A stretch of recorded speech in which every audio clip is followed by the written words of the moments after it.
പുതിയൊരു വീഡിയോയിലേക്ക് എല്ലാവർക്കും സ്വാഗതം. ഇന്ന് നമ്മൾ തയ്യാറാക്കാൻ പോകുന്നത് നല്ല ടേസ്റ്റിയായ 4 മണി ചായക്കൊപ്പം കഴിക്കാൻ പറ്റിയ നല്ലൊരു റെസിപ്പിയാണ്. അതിനായിട്ട് നമ്മൾ ഒരല്പം ഉണക്ക കപ്പ എടുത്തിട്ടുണ്ട്. ഇതൊന്ന് കല്ലിലിട്ട് ഇടിച്ചിട്ട് ചെറിയ കഷ്ണങ്ങളാക്കി ഒന്ന് എടുക്കാം. ഇതുപോലെ ചെറിയ കഷ്ണങ്ങളാക്കി എടുത്തിട്ടുണ്ട്.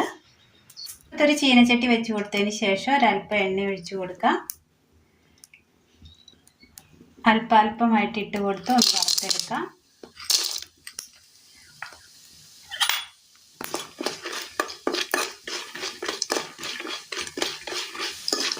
കപ്പയൊന്ന് ചുവന്ന് കിട്ടിയിട്ടുണ്ട്. ഇത് കോരി മാറ്റാം.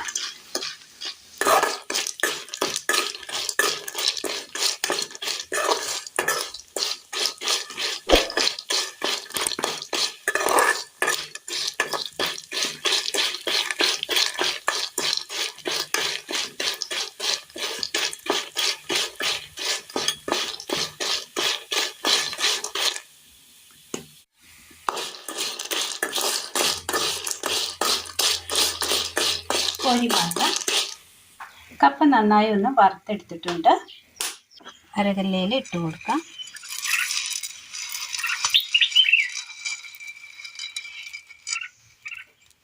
ഇനി നന്നായി ഒന്ന് പൊടിച്ചെടുക്കാം. തേങ്ങ ഇതുപോലെ നമ്മൾ കൊത്തിയെടുത്തിട്ടുണ്ട്. കപ്പ വറുത്തെടുത്ത അതേ ചട്ടിയിലേക്ക് നമുക്ക് ഈ തേങ്ങ ഇട്ട് കൊടുക്കാം. എന്നിട്ട് ചെറുതായിട്ടൊന്ന് ചൂടാക്കിയെടുക്കണം. കപ്പ പൊടിച്ചെടുത്ത കല്ലിലേക്ക് നമുക്ക് തേങ്ങ കൂടി ഇട്ട് കൊടുക്കാം. ഒന്ന് പൊടിച്ചെടുക്കാം. തേങ്ങ ഇതുപോലെ ചതച്ചെടുത്തിട്ടുണ്ട്.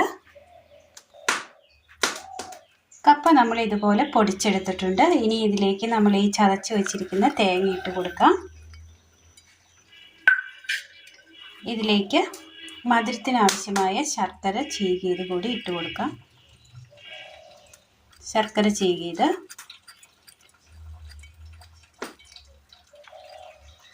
ഇനി നന്നായി കൈ വെച്ചൊന്ന് നന്നായി ഒന്ന് തിരുമ്മി കൊടുക്കാം. ഉണക്കക്കപ്പ വെച്ച് തയ്യാറാക്കിയെടുക്കാൻ പറ്റിയ നല്ലൊരു കപ്പ അവലോസാണ് ഇന്ന് നമ്മൾ തയ്യാറാക്കിയത്. 4 മണി ചായക്കൊപ്പം കഴിക്കാൻ പറ്റിയ നല്ല ടേസ്റ്റിയായ നല്ലൊരു കപ്പ അവലോസാണ് ഇന്ന് നമ്മൾ ചെയ്തത്. നല്ല ടേസ്റ്റാണ്. സ്പൂൺ കൊണ്ട് കോരി കഴിക്കാവുന്നതാണ്. അപ്പോൾ എല്ലാവരും ഒന്ന് ചെയ്ത് നോക്കണം. വീഡിയോയെക്കുറിച്ചുള്ള അഭിപ്രായങ്ങൾ കമൻറ്റ് ബോക്സിൽ അറിയിക്കുവാൻ മറക്കരുത്.